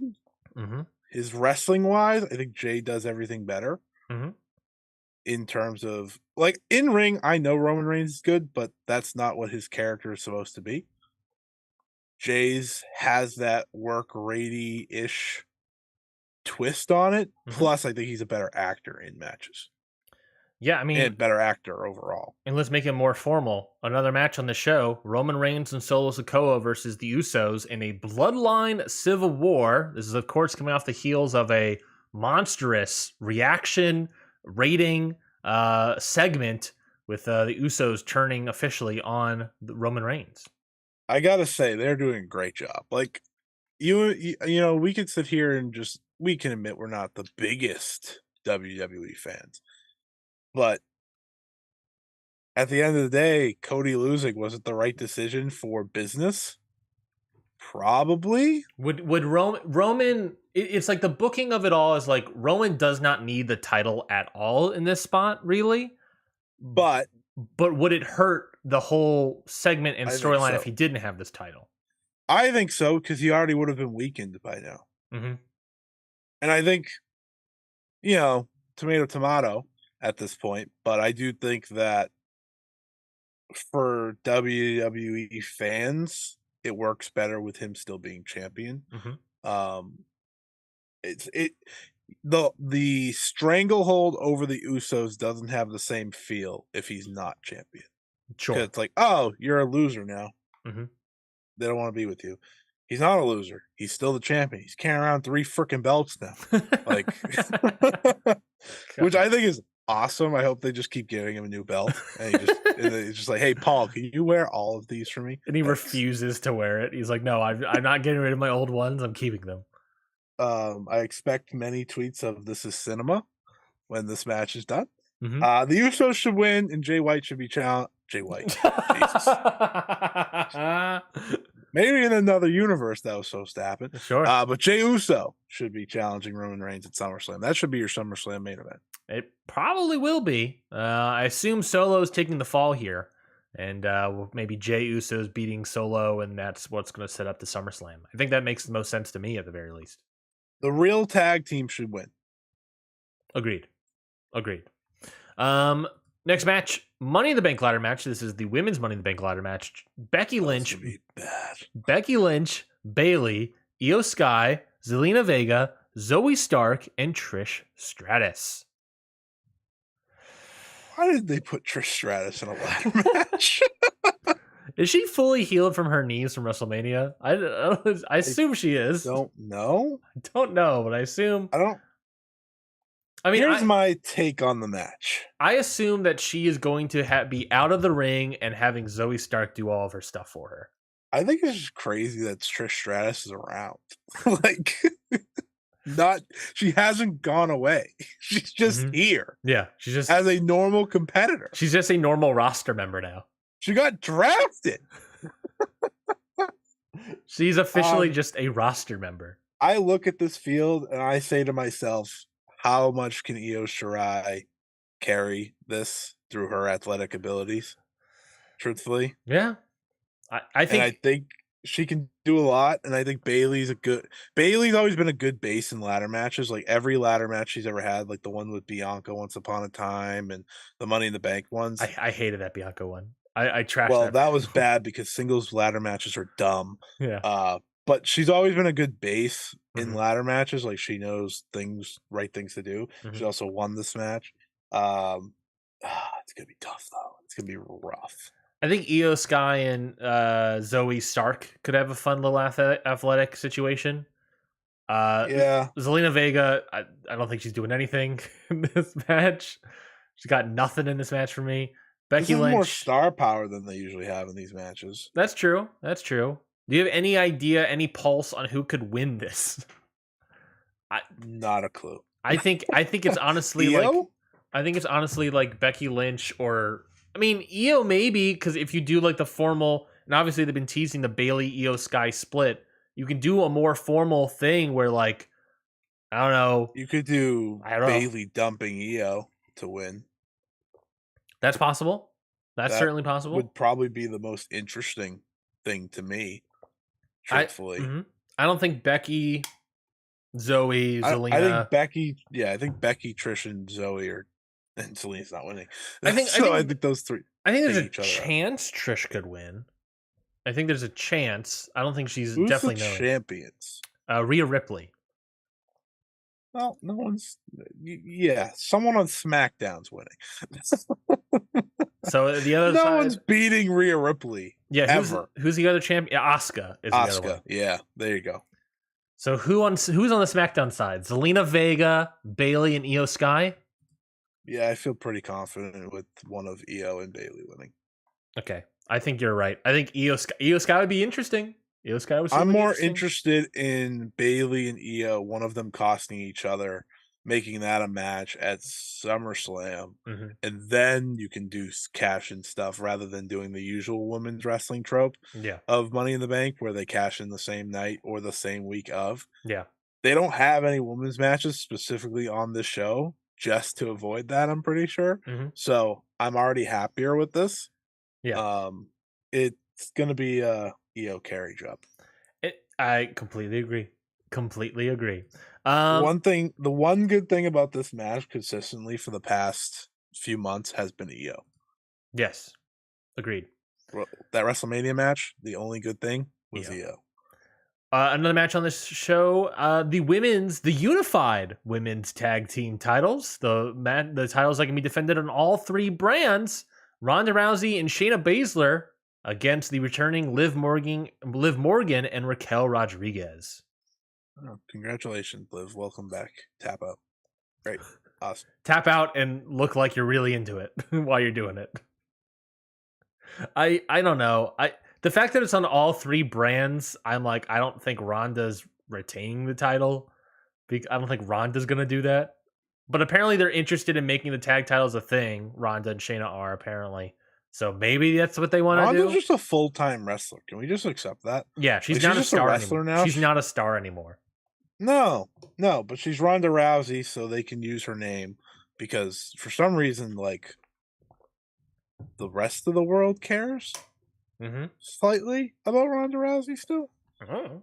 I mean, they put her in movies still, so they clearly care enough. That's true. I don't. I don't care. No, I don't give a shit at all. Someone tweeted out at least the men's Money in the Bank is going to be good. Someone tweeted out the match graphics from her like first initial run, and I was like, yeah, what happened? Like she, I know she got pregnant and she was gone for a while. Good. She was really good, and then just had her baby, and then came back, and it's just like, oh, there is nothing here. She had that one good match with Charlotte since coming back, where they just like literally beat the shit out of each other. It wasn't the WrestleMania one; it was the other one. I don't remember that at all. I remember us talking about it because we liked it, and I was like, "Oh, so Ronda still has something in there," and nope. No, the answer since then has been no. Men's Money in the Bank ladder match: Shinsuke Nakamura, Ricochet, LA Knight, Santos Escobar, Butch. He still goes by Butch. Damian Priest and Logan Paul is in this match. I think for a front runner, it was very obvious LA Knight, and then Logan Paul got put into this match. So I don't know. I don't know. I think this match is going to be really good, maybe great, but I got nothing on it. Let me talk to you. Oh, here we go, baby. Logan Paul should win this match. There is no one that will do the Money in the Bank briefcase story better than Logan Paul. Because he won't be around. So anytime he pops back up, there's just that chance that he cashes in. And true. I think that's better than anything they've done with the briefcase in years. Yeah. That being said, if it's LA Knight's game, then it's LA Knight's game. Yeah. I like LA Knight. Like, he's not a great in-ring guy. He's fine. He's just whatever. Yeah. But his character's awesome. It's like the one thing that I'll see a clip from WWE and I'll be like, I like this guy. So if he gets his moment, that's cool. But there's something about him climbing, being right there, and Logan Paul ruining it all and winning, because Logan Paul is your second best heel to Roman Reigns in this company, and I don't care what anyone says. That or we set up Ricochet versus Logan Paul for SummerSlam and no one looks back and we all have a great time. That's also cool with me. That would also be cool with me. Logan Paul is the best worker in WWE. You're so right. I mean, I'm not. I don't know if I can commit to best worker, but he is most consistent. He is consistent and definitely up in the top 5, probably top 3. He gets his character. Yeah, I know. Too. His character's just him, which is a snarky butthole. No, but snarky butthole at that. I think you're right that him having the briefcase is gonna be very interesting. But what's also interesting about that is that Logan Paul having the briefcase, to me, 100% is like, oh, he is going to be a world champion. Good. He is going to beat him cashing Seth Rollins. Can you imagine the lineage of that title? Seth Rollins, Logan Paul. It's like, whoa. That's as work rate as it comes, baby. Yeah, that's a work rate title right there. They go from having an absentee champion to giving a new world title to have a new absentee champion because Logan Paul took it. Logan Paul cashing in, winning it, and then losing in his first defense actually sounds perfect. Yeah. Just put him on the books right like that. Yeah. That's certainly possible. LA Knight, I think, like a historically, like on looking at all other previous winners of that briefcase, LA Knight like perfectly makes sense as a winner. But I don't even see him as a champion. I feel like him having the briefcase is like losing. He has a good mid-card title run in him. Yeah, and they've certainly teased, winning the briefcase and then instead going for a mid-card title. Which him beating Austin Theory makes too much sense. I think. I agree. But I don't think he needs the briefcase for that. Agreed. I think it would be stupid for him to have the briefcase and the US. There's a lot of good wrestlers in this. Yeah, it should be a good one. I mean, Nakamura's still unsure about this man. Ricochet's good. LA Knight. Ricochet's gonna do something stupid. LA Knight had like a weirdly solid ladder match for that $1 million championship against Cameron Grimes years ago. LA Knight's not a bad wrestler. No, he is perfectly serviceable. He's like the same. He comes from the same cloth of a Bobby Roode type guy, where he's not this in-ring workhouse, but if you put him with the right opponent, you give him a good match. Yep. But his character work is so much better than most people that that's all that people care about, and it's fine. Yeah, Damian Priest I think is good. Butch, Pete Dunne, good. Santos Escobar. Love Santos Escobar. Yeah, this is a work rate thing. I'm excited for all of this. I think all of this, and the crowd's gonna go crazy. The crowd's gonna go crazy, and this would be a great match because of that crowd. They should give it to Logan Paul. I think they might. Have some cojones. You put him in there for a reason. Yeah. And maybe the reason's just for him to do crazy shit. That's also very possible, which is wild, by the way. I can't keep forgetting how putting the celebrity in there to do crazy shit is wild, but that's what they do. And again, we're talking like Logan Paul as the second person to ever hold that Seth Rollins title. The Seth Rollins title. Which, that's really what it is, isn't it? Speaking of Seth Rollins versus Finn Balor, WWE World Heavyweight Title match, aka the Seth Rollins title. Finn Balor, what you got, buddy? This is put up or shut up time, my friend. Do you have what it takes to have a great match in the year 2023? Because let me tell you, if you can't have one against the Seth Rollins I'm seeing these days, you're probably never having one again, buddy. Seth Rollins got something good out of AJ Styles in the year 2023. He got something pretty good out of Braun Breaker. He got something pretty good at probably Braun Breaker's best singles match, truthfully. Braun Breaker, by the way, as a heel, is so much better. We'll never talk about NXT again, so I want to put that in there.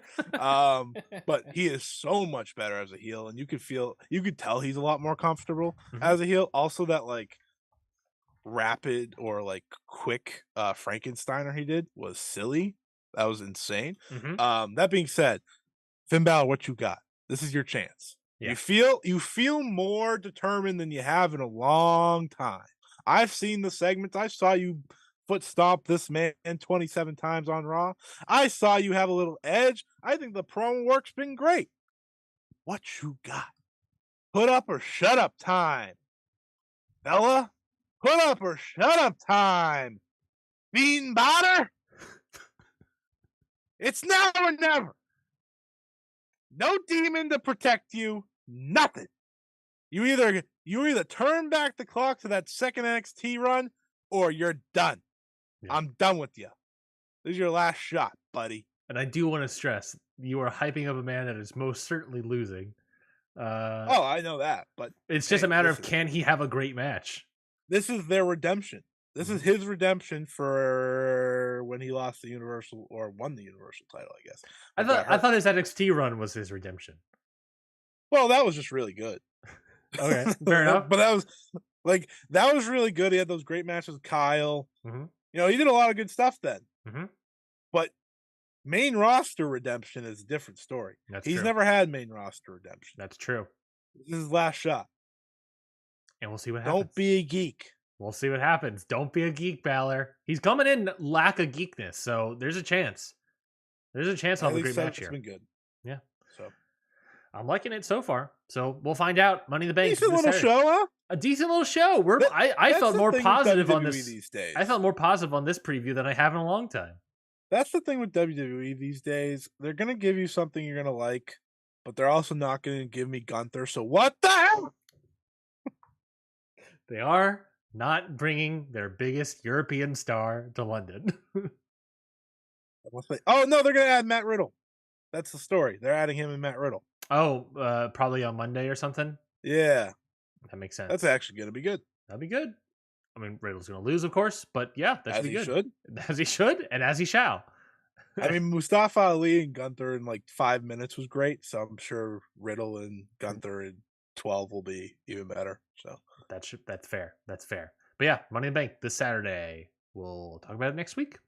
Let's talk about a show that happened this morning. So I guess spoilers if you haven't seen it yet. Stardom Sunshine took place this morning, with the main event being a big-time loser leaves unit cage match. We got to rip the bandage off Ryan. Yes, Julia challenged Will Nightingale for the New Japan Strong. I was going to get to that, but yes, Julia... No, we're ripping the bandage off right off the bat. Julia, after defeating Stars, challenges Willow Nightingale for the Strong Women's title. Here's your timeline of Julia. She said in an interview with Tokyo Sports 2 days ago, she was planning to do overseas work. This led, as you can imagine, people to say, oh my God, she's going to go to AEW or WWE. And I said to myself, one, if that were to happen, Stardom has the roster that they won't feel it whatsoever. It's just the truth at this point. It's not like Io and Kyrie leaving back in the day. They just have the loaded roster that they wouldn't be too worried. Two, I don't think that's what's happening. I think we're just giving her one of those titles. Now, did I assume it was going to be IWGP? Yes, I did. Is it cool that it's the Strong because they were probably wants to do Julia and Mercedes, a match that was teased by Julia in Tokyo Sports? Yeah, that's not too shocking. So it's fine by me. I think it makes sense. Yeah, it totally makes sense. I mean, we sort of talked about it before the show, is that Julia versus Willow 100% was probably going to be the Mercedes Moné match. I don't have any idea when that match would happen. You know, I'm guessing Independence Day. There's the Strong Independence Day matches, which are on a Tuesday and a Wednesday. So you're losing Willow for Dynamite but you don't really need her. Back for Saturday for Collision because she's in the tournament, but other than that, and that's doable, and that's certainly doable. So that's the immediate question there. If you want to do US side, Does New Japan have a U.S. side event coming up? The All-Star Junior Festival? Not gonna happen there. It's totally not gonna happen there. That's just the only one they have. Impact X New Japan Multiverse United 2 in August. That would be weird. don't think it's happening there either. I think Independence Day is your best shot. It's either that or it's just going to be straight up on Dynamite. That's really the only other options, or a Dynamite-esque, pay-per-view or something.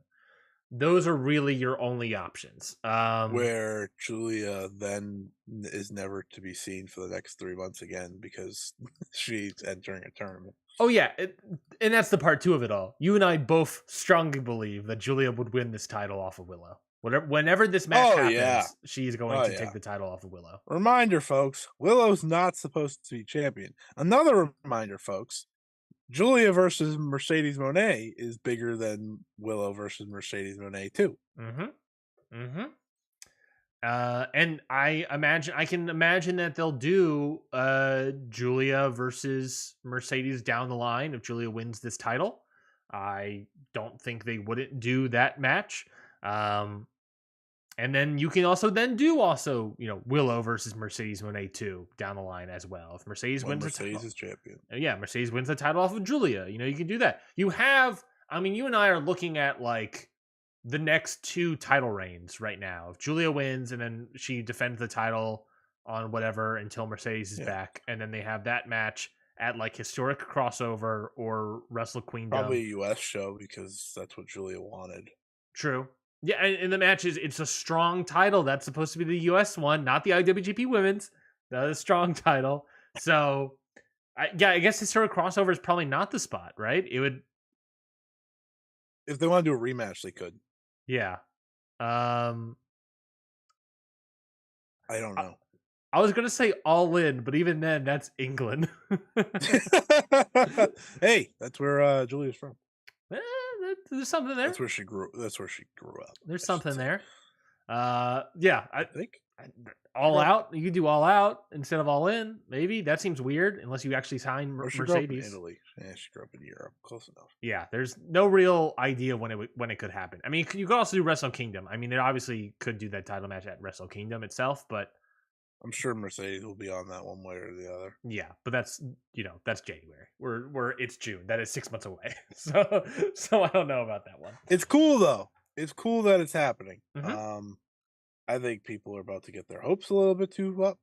Like I've seen people who are general fans be like, "It's happening." I'm like, there's a 5-star Grand Prix about to happening. Yeah, and you might get one match, which is cool, but that's it. And famously, those 5-star Grand Prix last a century. So yeah, it's long. Long tournament. It's not gonna happen unless she flies over for like a Dynamite on a Wednesday. Yeah, she could have a weekend where she doesn't have a match. Yeah, that's certainly possible, and she just flies over to TV or AEW. But then the other question is like, we're assuming that the Willow match is happening at Strong Independence, and the Mercedes match has to happen somewhere else. I don't know where. Yeah, like Stardom also has multiple pay-per-views during the tournament. Great, ideal. The tournament ends on September 30th. Jesus Christ! It starts in middle of July, right? July 23rd. Yeah, that tournament's gonna last a century. Let's talk about the show. You watched it this morning. I'll walk you through it. We'll start off with the main event, which I have already heard a lot of raving about it. This is the loser must leave unit steel cage match. Queen's Quest were able to defeat Oedo Tai, and I believe it was Saki Kashima that is no longer in Oedo Tai. And again, she just leaves the unit. She doesn't switch, so she's just sort of a freelancer right now. So we'll see. But what did you think as high-speed champion? As high-speed champion, what do you think about this main event? It is one of the best Stardom matches of the year. It's shocking, I know, because I saw 12 people in a steel cage and said, "There's no way this is gonna go well." And to be clear, it's a steel cage and didn't have Fukigen Death in it. So I just wanted to be clear that you weren't. No, it didn't have Fukigen Death. The reason it was so good is because you had the high spots, right? You had Azumi doing another double foot stomp from the top because she's a psycho. You had Starlight Kid doing a moonsault from the top because she's a psycho. You also had pretty much everyone shining a bit. Lady C looked good in this match. Rena hit like everyone with hip toss, like judo throws at one point, which was great. It was fast paced. It never slowed down. They did the smart thing where, and this was like a War Games match, but in one ring and better because there was no break period. It was go, go, go, go, go. Let's start the match off with everyone brawling, and then we kind of break off so that things can breathe. Yeah, people are still, struggling around the ring to get out, but you're having the segments in the ring that further tell the story of course, the story being, can Utami Hayashishita get Queen's Quest back on her side? And I pitched this as, will this match be a match where the leader, Utami, makes sure everyone gets out first and goes to the very end? Or will it be another case of she gets out and you lose one of the lesser members, say a Lady C, for example? This daring hat man himself, Rossy Ogawa, said, you know what? We're gonna leave it down to just Aphrodite left. And that's instantly when your heart starts to sink and you're like, are one of these two getting kicked out of the group? Because if that's happening, then oh no! And they created a great drama inspired final closing minutes. Utami Hayashishita, I'm going to say it right now, she is going to have the greatest World of Stardom Championship run when she gets the belt from Tam, because she's getting the belt from Tam. No one else should be getting the belt from Tam. She is a different wrestler than she was when she was champion the first time. She was phenomenal in this match. You had the drama worked up. If anyone was following the clips, Momo handed Saya Kamatani the bat on a house show to kind of tease that maybe she'll do what Momo did, right, and turn on Queen's Quest. And as the match was closing, Saki Kashima was down, dead in the middle of the ring. Oh, by the way, Natsuko Tora hit a fucking swanton off the top onto Utami's face and bloodied her up. Jesus Christ. So Utami's climbing out, crimson mask essentially. So it's awesome. She just looked like a badass. And Saya's climbing up to like try to help will her out, but Momo climbs up, hands her the bat. She does the fake like, oh, I'm gonna hit Utami. Nails Momo, which is a good play on how we got here in the first place long ago. Helps Utami out. They win. Saki Kashima's out. Oedo Tai instantly beats the brakes off of the poor girl. And then the show ends with them all embracing Queen's Quest. Saki's a free agent for the time being. For a match that I was very much worried about, not because I didn't think the story was deserving, but because of all the moving parts, they hit a home run. And this feels like it was the perfect way to set up Stardom for what will be a gigantic second half that involves what I think is the greatest 5-star Grand Prix lineup ever. And we'll get to that certainly in a moment. But yeah, we talked about offline that first half of Stardom's 2023 has, I wouldn't necessarily say, I'm not going to go as far as saying bad, but it has certainly been underwhelming, has certainly been cold. And it coming off outside of the one show. Outside of the one show, it feels like coming out of 2022, it has just been, nothing's been happening. And I'm glad to hear that match lived up to, I don't know if I would say exceeded expectations. Any expectation. That's based off that review. The story lived up. Mm-hmm. The match exceeded. That's fantastic. And that's all you want. I mean, that's what you want. You want the story to nail it and the match to be even better than you thought. I mean, that's perfect. I can't wait to see. I walked away saying, "Oh, that was better than that stupid War Games match I had to see." And you saw that match live. And you watched that match live. Blood and Guts is probably next. Yeah, baby. I don't need to see War Games. I hate War Games. War Games, Blood and Guts, don't give a shit. Stop. That's fair. But at least this match was a good War Games-esque match. Yeah, you know why? Because there was one ring. Speaking of steel cage matches, there was also the Artist of Stardom title steel cage match. Donna Del Mundo, Julia, Mai Sakurai, and Tekla were able to defeat Hazuki, Kaguma, and Mai Iwatani. Of course, this is where, after the match, Julia challenged Willow Nightingale for the title. But what did you think about the match itself?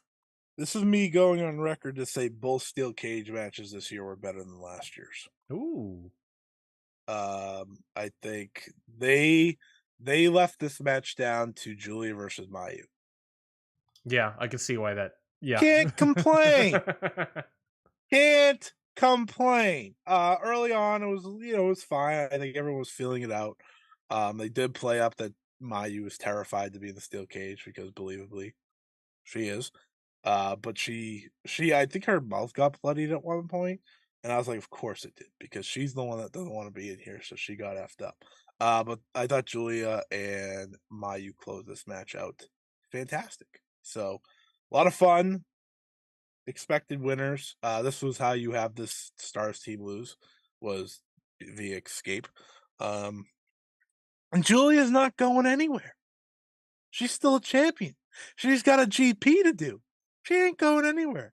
She's not going to be WWE superstar Julia.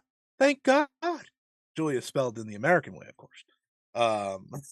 It's gonna be spelled like Julia Child. Julie. Julia still has a lot to do in Stardom. And I, again, think they would be fine without her. I know they'd be fine without her. But you know what? It's better to have her than not. I mean, they'll be fine without her, but losing her would still be a hit. Losing any main event star is a hit for any company, right? But they've been making a lot of new stars, so it's starting to get. It's not Rossi yet. Ogawa's got PTSD, so he just makes new stars at a premium now. He signed Suzu Suzuki. Yeah, he'll be fine. Yeah, he'll be fine. He's got investment. He's got investment in the future. He's got 3 20-year-olds that are better than majority of wrestlers. He's got Mayu still. He's got Utami, who's 24 years old. I don't think people realize Utami's 24 years old. Still got Shuri. Got Micah cooking up now. He'll be fine. Plus, you got some infusion of international talent in Mariah May. The foreign ace, as he's deemed her. Goddess of Stardom champion as well, along with Mina Shirakawa, able to defeat Godzai, Amisure, and Mirai, as Mirai is probably on her way to get the Wonder title. Thank God. No more new eras. We're done with that. They don't work together well. The new eras have very much hurt, I think, Mirai's past year. Really, like, that whole tag run really, I think, slowed her down. And I know why they did it. They were trying to keep her busy with the Mina stuff, but it hurt her. And after this match, she flipped the switch instantly. She lost. She didn't get pinned. Obviously, I got pinned by Mina. Of course. And I think Mina and Mariah, great choices for new champions. I think Mariah will be, I keep singing her praises. She's in the GP, thank God. She's going to have a great showing, and I think she's going to really show people what she's all about. But after this match, if anyone's been paying attention to the Tam Nakano Mirai story, it's mostly been Tam just bullying the shit out of Mirai. Mirai laid her out with a lariat and then put her knee on her neck and pretty much said, "I'm going to kill you." And I think that's just beast. Mirai's your next Wonder of Stardom champion, folks. Jesus. Look it up. Yeah, Cook that's it happening. up. We'll talk about that also in a moment, but Jesus Christ. 6-woman tag team match. Natsupoi, Tam Nakano, and Kairi defeat Maika, Mei Saraya, and Suzu Suzuki. Good match. What would you expect? I mean, these 6, good match. They did not follow through with my Kairi Tam plan yet, but Stardom X Stardom is set for August, and Tam was giving Kairi some dirty looks. So it's happening. It's happening. It's in the books. It's in the books. They gotta redeem themselves from Wrestle Kingdom. I know they're gonna. Not them. It's not their fault, by the way. Sure. Again, as good a 5-minute match as you're gonna get. Yeah. How was Suzu in here? How was Suzu Suzuki in this? She's sensational, man. She's ready for an incredible 5-star run. She's just been waiting because she joined when they have all these stories like finishing up or going on. 5 stars where I think we finally kick her into gear. She's the one leading the generational struggle as well, which continues at the Corkin in 2 weeks. Excuse me, which is exciting. And these 5-star blocks, I mean, they knew the assignment, folks. They said, "What will be the best Suzu block possible?" Let's get her good. Let's get her going. Shuri defeats Xena. Xena's best match. It's also her final match of her tour. So, you know, not too surprising. Shuri's a good recipe to have your best match. Yeah, she's pretty good. Also, think about this. Shuri is rested heading into the 5-star Grand Prix. Shuri, the same wrestler who's been almost unquestionably Stardom's MVP for the past 2 years, is rested. She's gonna go crazy. I really want the 5-star to just be like Stardom, Rossi, like uncorking a bunch of people and just go nuts. You know what I mean? Oh, it is. These are the most even feeling blocks I've seen them have. Yeah, I'm hoping for the best. We have the Passion Injection match. Nanai Takahashi defeats Nako. Nailed it. Of course, I know everyone's names. Good opener. Passion Injection matches are good. Yeah, because it's just like her versus an inexperienced person. So yeah, except she's facing Starlight Kid in one next week, so that changes it. And then there's the pre-show match. Hanan, Momo Kogo, and Saida defeated Aya Sakura, Waka Tsukiyama, and Yuna Mizumoro. And you didn't see it, so that's fine. But good show. At least it sounds like a great main event. And some good stuff. Let me walk us through this 5-star Grand Prix, shall I? I can. Do you want me to do the? I already got it. I also got it. Well, we're gonna react together. I'll go through it. Go through it. I'll lead for once. Please. I'll hand it back over to you. How kind. We got Red Stars block. Ami Sourei, Natsuko Tora, Hazuki, Natsupoi, Starlight Kid, Suzu Suzuki, Shuri, Saya Kamatani, Mayu Iwatani, and Tam Nakano. Yes, that means we are getting Suzu versus Shuri for the first time ever. Hold your hats, hold your pants, hold whatever else. Get excited! And in the Blue Stars block, we also have a big time, first time ever match. It'll be Utami Hayashishida, Hanan, Mariah May, Julia, Mina Shirakawa, Azumi, Mirai, Momo Watanabe, Saori Anu, and Maika. Yes, Utami and Julia is finally happening. Yeah, baby. Well, let's talk about that. The red block first, the Red Stars block first. I mean, Shuri Suzu Suzuki. I mean, right then and there. That's just circling that. Instantly. That's your opening match for both of them. Yeah, so we got also opening night as well from 7/23. Yes. So red block is Suzu and Shuri. Natsupoi versus Starlight Kid. Ami Sourei versus Natsuko Tora. No, skip. Maya Iwatani versus Suzuki. Someone's gonna die. And Tam Nakano versus Saya Kamatani, which I think should be good. You have, to me, in that block alone, 3 like, this could be like the match of the tournament. and then there's another block. Yeah. Red block has a lot of killers. They do, and also a lot of people and also has a lot of people that could die. Blue block's like the experimental block in that everyone's great in their own way. It's just, let's see how they all mesh, which I think is why I'm so excited for it. Yeah. And I also prefer the bottom tiers of Blue Stars better, you know, Mirai, May, and Hanan compared to Ami Saray and Natsuko. Sure. That's totally fair. Yeah, I mean, Red Star block, I'm really enjoying a lot. I think it's just a lot. It's your classic like G1 block where it's like, oh, this is where all the work rate nonsense is going to be, and a bunch of nonsense is going to have in this. This should be good. You have your never open weight block as the Blue Stars block. Yeah. So the Blue Stars block. I mean, obviously, Utami and Julia, you're circling. Yeah. I mean, for the storyline of everything, Micah and Utami, you know, he's circling. Mirai just in here versus Mirai and Micah for the first time. Mirai, Micah, Mirai, Utami, Mirai, Julia. Those should all be good. Mirai and Micah, I said this to someone while they announced the blocks. I said they're gonna get the winner is gonna get handed a never open weight title match because they're gonna be like, oh shit, oh sorry, I thought this was wrong company. 100%. That's what that match is gonna be. Azumi and Mina and Azumi versus Mariah May, I'm also kind of very interested in. I think those should be good. Hanan, I'm interested to see how she does. Momo is 2023 Momo. I don't really care about 2023 Momo. She'll give you great matches, don't worry. Or she'll hit people with wrenches or whatever, and there's no more wrenches at the bat. Whatever. She'll give you some great matches because you're gonna get the Utami match that everyone's been waiting for, you know, since she left. You're gonna get Momo and Julia, which goes really well. Sure. They're a good recipe of violence.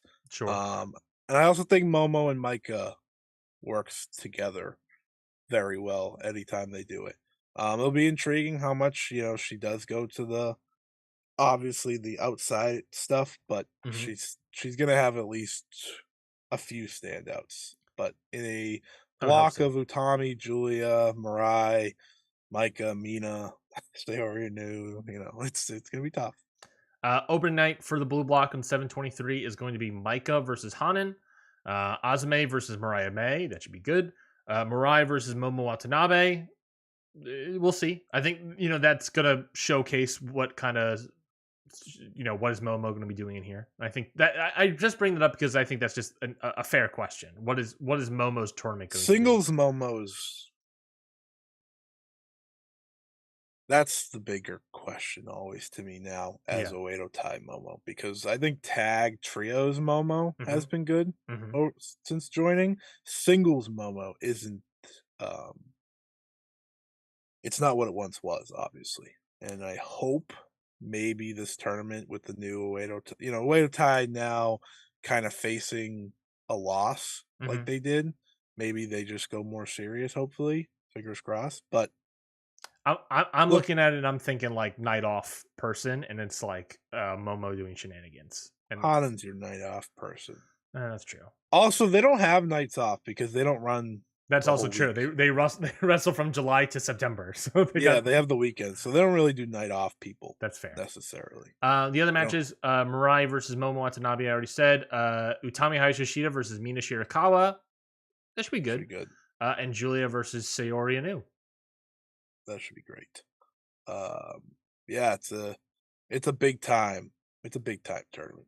This is about as good as it gets, folks. If I could get rid of Ami Saray and put in Tekla, I would. But you know, I'd meet you there. I would meet you there. That would be my one critique. Yeah, that would be it. Everything else, very happy about. But let's get Let's get Tekla in the States. Yeah, I would send her over. Why not? Why not? It's great. Nice little have her wrestle Willow and have Willow beat Tekla. Oh, that'd be good to lead up to the Julia match. Yeah, look who's thinking. Look who's thinking ahead. Unless they do it on Independence Day, then LOL. God dang it. Let's talk about Midsummer Champions. That's also the next show that's happening for Stardom next week.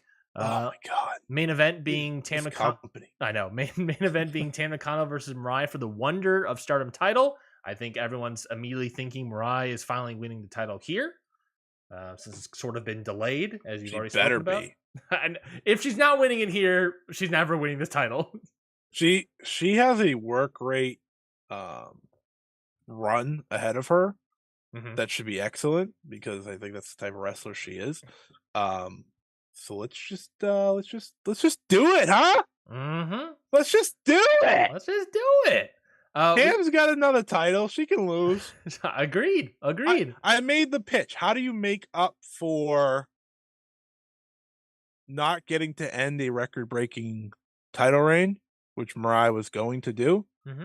You end the double champion title reign. Pretty good. So I would say never hurt nobody. And then he would also do another match down the line or something if he wanted to. Yeah. I mean, for the world.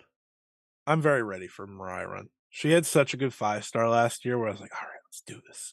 And we're entering the 5-star again, and we have yet to do this. Now we do this. Give her the belt. Let her run. It'll be good. High-speed title match. Saki Kashima, now unitless, versus a unit member that was in the steel cage match, Fukigen Death. This is much more interesting to me now than it was, for sure. When originally it was scheduled, I was like, oh. Interesting. Now, this is weird. Saki is homeless. She has no friends. She actually said she'd team up with Rossi. That was her decision. I was like, that's great. This should be good. I think this should be good because they're funny. Yeah. These two are fun. And who doesn't love Fukigen Death, huh? That's what I'm saying. She should be at Forbidden. Should have sent her to Forbidden Door. That's what I'm saying. It should have been Athena versus Fukigen Death. Tony Khan didn't have it in him. I understand people like Billy Starks, but it should have been Athena versus Fukigen Death. Fuck, forget that. She should be challenged for the world title, baby. Now we're talking Tony Storm. There we go, baby. Strap match. Natsupoi versus Sayori Anu. I think Natsupoi is one of, if not Stardom's best big match performer. And I think Sayori Anu has been excellent since coming over. Strap match is always interesting. You don't know until it happens. Is the strap match is the one where they have to touch the 4 corners, right? Yeah. So the way they're doing this is you have to pin and then touch the 4 corners, I think. Pin and then touch 4 corners? Yeah. Interesting. It's not just 4 corners. I'm just happy they announced the rules this time, unlike the Tam Natsupoi cage match where I was beyond confused. I was like, what is happening? Why are they pinning each other 7 times? You have time to process how it works. Yeah. There's also a lot of things not named for this show. I just realized there's a lot of people missing. There's a lot of people missing. Passion injection match, Nanai Takahashi versus Starlight Kid. Should be beast. As you already kind of talked about, Starlight Kid, obviously a rookie, versus Nanai Takahashi. Nanai said you must get passion. Yeah. Starlight Kid lacks passion. Great. What happens when Nanai says Suzu needs passion? She gonna get killed? I would guess so. It should be great though. Tag team match: Shuri and Ami Sourei versus Mina Shirakawa and Mariah May. That'll be a title match. I was about to say it doesn't say title match here, but I assume it will be one. Pretty hilarious if Ami Sourei got pinned back-to-back weeks. Oof! Going into the 5-star. Oof! I know how she's gonna. I have an idea of how she's gonna do in her block. Yeah. Have you seen the block? She shouldn't be much higher. Fair enough. They have the hitters. 6-woman tag team match: Suzu Suzuki, Mei Sara, and Hanako versus Hazuki, Saida, and Sakura Aya Sakura. That is your pre-show match. They're missing a lot of people. They're missing Julia, Mayu, Maika, Utami, Hazuki, Tommy. They were waiting for the cage matches, but Kamatani. I don't know. Let's get a meaningful match on there. You know what? Just let's belt up Queen's Quest. Do the Arts of Stardom title match. I was about to say, you could easily solve that with an Arts of Stardom title match, and do Sai Kamatani, Utami, and Azumi, sure, and versus technically not on the show, but she could easily be on the show. And then do that. They can lose. That's Midsummer Champions, folks. And they could lose. They could lose that match maybe, and then Queen's Quest goes in with the titles. That could be fun. Yeah, that's the Midsummer Champions. Again, that is next week for Stardom. I think fine show on paper, but I think we'll get more stuff coming up. It's the last pay-per-view ahead of the GP, so they kind of do this two-parter. They did it last year too. Yeah, heading in. I think it's cool. It's hard when you have a double champion. Yeah. Oh, completely agree. If New Japan would let them defend the IWGP, we'd be okay. But whatever. I can't wait for Mayu appreciates her dust collector. I can't wait for that title. I can't wait for Mayu and Tam to happen and they unify those titles. Whatever, as long as I don't have to deal with it anymore. I don't care. N1 victory for Noah. Those blocks were announced this past week as well. And honestly, looking at them, Scotty, I think these are pretty good blocks. I'm very interested in these blocks. On one side, on block A, and again, block A is so much better. You got we have no Kaito Kiyomiya in this tournament, and we have a bunch of the old guys gone. Obviously no Muto, obviously no Segura right now. And it's just about a bunch of young guys. Noah, this is a pretty nice one. I like this a lot. So block A, we have Jake Lee as champion. Now factionless Kano, Masa Kiyomiya, Jack Morris, Yushiki Inamura, Timothy Thatcher, from Australia, Adam Brooks, and Yuki Yoshioka. Thoughts on this block? I'm just laughing at you say Jake Lee. Oh, God. What? God. And also, I agree. Not circling any of his matches, but So Congo died, right? Congo officially over. This tournament's interesting. And Kano, I believe, is the only ex-Congo member in this block. Right? This tournament's definitely interesting. That doesn't mean it's good. That doesn't mean it's bad. It's interesting. I like Yoshioka getting at it in. I thought that was a good shocker. From Dragon Gate. Because he's going to be doing this and the King of Gate tournament at the same time. Actually, no, I think King of Gate ends right before. Eat your heart out, Kaito. Yeah. Well, I think truthfully, I think this came out a lot better than expected. Yeah. Yes. You and I were very worried, and it came out and was like, actually pretty good. This is pretty good. I like this block. I think Kano has to win. I think Kano has a very good shot of winning. I think he has a very, very good shot. I think I could also see him beating Jake Lee. I like Adam Brooks too. I secretly love Adam Brooks. I think he's fantastic. I think he's a fantastic wrestler, so I'm glad he's getting this tournament and getting a spot. Jack Morris, obviously, we got to talk about him. Great guy. I think he's good. He's looking guy. I think he's going to do fairly well here. Maybe do about the same he did last year, or I think probably a little bit better. Better because he's better now. He's better now and have more fans and everything. I would have loved if he was in the same block of El Hijo del Dr. Wagner Jr., but alas. Pretty funny when the champion's the weakest part of the A block. Honestly, yeah. Honestly, I mean, Masa Kiyomiya and Inamura, that should be fun. Thatcher. Masa Kiyomiya, man, this guy should be winning things. I hate that he doesn't. Masa Kiyomiya and Kano has an interesting thing about it. We both hate Nakajima. Yeah. I think Jack Morris and Adam Brooks could actually be a lot of fun too. I'm excited for Adam Brooks. Me too. I'm very excited for what he can do. I don't think he has enough. Surprise. It's a nice surprise. I don't necessarily think this block is going to showcase enough of Adam Brooks because he's got a lot of big guys and stuff and hard hitting guys, and he's not necessarily that, in my opinion. But yeah, we'll see how it is. But it's weird that Jake Lee is the person we're out of everyone in this block we're least interested in Jake Lee. 100%. 100%. And then you have block B. We have one half of Axis, Go Shiozaki. The other half of Axis, Katsuhika Nakajima. That was shocking. That was a big surprise. We have the champion, El Hijo del Dr. Wagner Jr. That's my guy right there. I'm very excited about him in this tournament. He's facing Amaska for the title. I saw. Yes, because Amakusa beat him recently. That's gonna be awesome. Yeah, that should be great. I'm very excited for that match. I can't wait for it. So you got Dr. Wagner Jr. or El Hijo de Dr. Wagner Jr., Manabu Soya, Daiki Inaba, Saxon Huxley. Ooh. Get ready, baby. Get the Hux miser out here. They kept Axes together, but they split the tag team. I think this block has higher highs but lower lows. So you have Saxon Huxley, Lance Anoa'i from MLW. It is confirmed he's here. Lance Anoa'i, the Bloodline is happening in Noah. And then you have an interesting one with Yuma Anzai from All Japan. That was interesting. Well, it's not just interesting that he's in this tournament, but it also announced before the bracket was announced, or before the blocks were announced, that he has a tricep tear. We're missing some dates.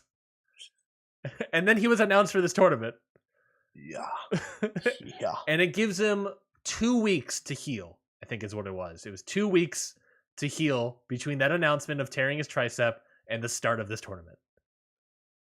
Which is not, and which you need months to heal a tricep tear. So, don't know what's happening there. Don't know what's happening there at all. Will he be in this tournament?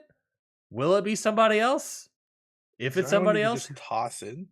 Is there someone else? Toss in Segura. You could. Well, I think he's injured or something, right? Or he's taking a break. Well, he said he wasn't going to be in the N1 anymore last year. You're right. You're right. Is there anyone else from All Japan that could be fun? That could be fun? Mm-hmm. Put Suwama in here. No, don't put Suwama in here. No, Suwama's not part of Voodoo Murders anymore. Put him in. Put in. Suwama just had a great tag match last weekend. Put in. Pay some respect to Suwama. He's not necessarily All Japan. Let's get. I want to see Suwama bully Manabu Soya again.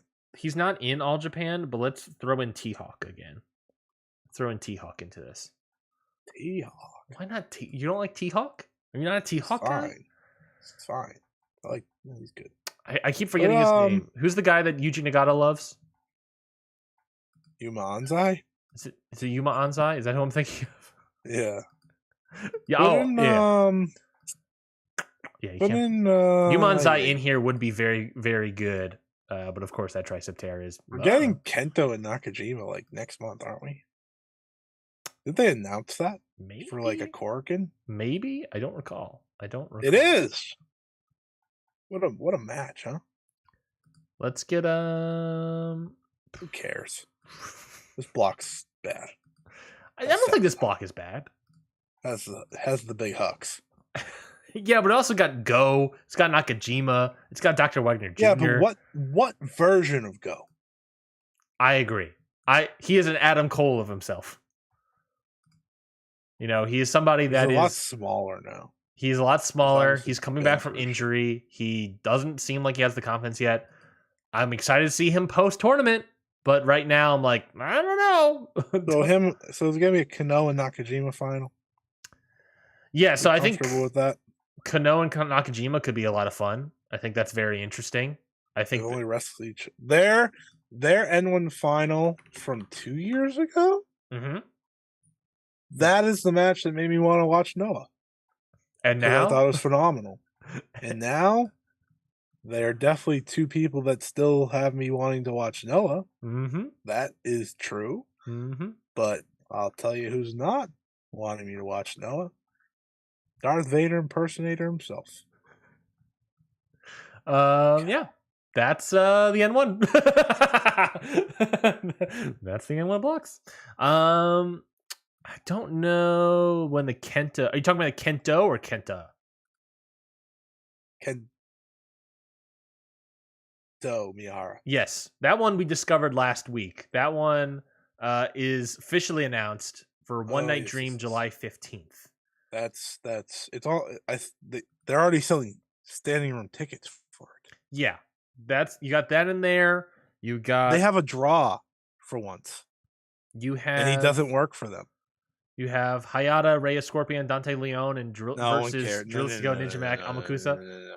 Jimmy Wang Yang's on that show. I was getting to that. You got a 6-man tag, Stallion Rogers, super crazy, and the return of Jimmy Wang Yang. Is he going to come out like a flying Elvis? RVD. This is what I'm talking about, baby. And then a debut of a young lion, or whatever they call him here. So that's fine. That's fine. They got some stuff happening in Noah. They got some stuff happening. The GHC National Championship match of Dr. Wagner Jr. Amakusa, that is happening July 9th. So I'm definitely watching that. And Adam Brooks is coming in early July 9th as well for a tag team match, so you can see how he fares. But he's only wrestling. He's in a tag match with Ninja Mac versus Kurt Stallion and Dante Leon, so it's not like he's going to be doing much. Yeah, I mean, Noah, baby. You're not high on Noah right now, right? You're hoping the N1 turns things around. Maybe One Night Dream, Kento Miyahara turns things around for them. Kento Miyahara turns things around for as many people as possible. It's not going to matter because he's not going to be there the next day. Yeah, I think Noah is probably the lowest I'm on a company right now in wrestling. In wrestling as a whole. Yeah. Fair enough. Enough. It's something. It's something. I'm excited about this N1. I like the N1 blocks for the most part. I think they are very solid blocks. And I think they've got a lot of potential for a lot of different matches. Fujita's out of here. No Muto. Segura's obviously out of here. You're getting a lot of youth in here. And so I think, we didn't really talk about it, but like guys like Kiyomiya, where you want him to shine more, Inamura, that we've been talking about for years to shine more. I think this is a good time for them to finally start breaking out. And hopefully they do that in the N1. And that's what I want to see. And that's what I'm hoping for. But yeah, that's it for this. That's it for this god dang show. God dang show. Scotty, anything to plug? And what is your match of the week? Yeah, follow me at Scott E Wrestling on Twitter. You forgot it. You forgot it, folks. No, I think Julia Willow is set for Independence Day. Did they just get it confirmed? Breaking news on Ring Post Radio? I haven't announced the date yet, but I think it got confirmed. Either way, yeah, so follow me at Scotty Wrestling on Twitter. I got a lot of stuff coming up. I got a Shun Skywalker interview, head of Kobe World next week. Kobe Pro Wrestling Festival, which is Dragon Gate's huge show, their signature show. That's next Sunday. So I'll be going live next Sunday. Nope, we're not even recording next Sunday. We're recording next Monday. Right? We are recording. I'm gonna pull up my calendar. Of course, we're recording tonight. Patreon.com/CountOutPod for Forbidden Door 2 immediate reaction review. I believe we are recording next Monday, if I'm not mistaken. I did not write it down. Yeah, gotta look at the Slack. So you're busy. So next Monday we'll be back. Yes, that Kobe Pro Wrestling Festival is next Sunday. Yes, that should be a lot of fun. Next Monday, we'll be reviewing Money in the Bank, Midsummer Champions, and previewing the Strong shows. I'll have another Stardom Road episode for everyone this week. It is talking the 5-Star Grand Prix and the history of the 5-Star Grand Prix.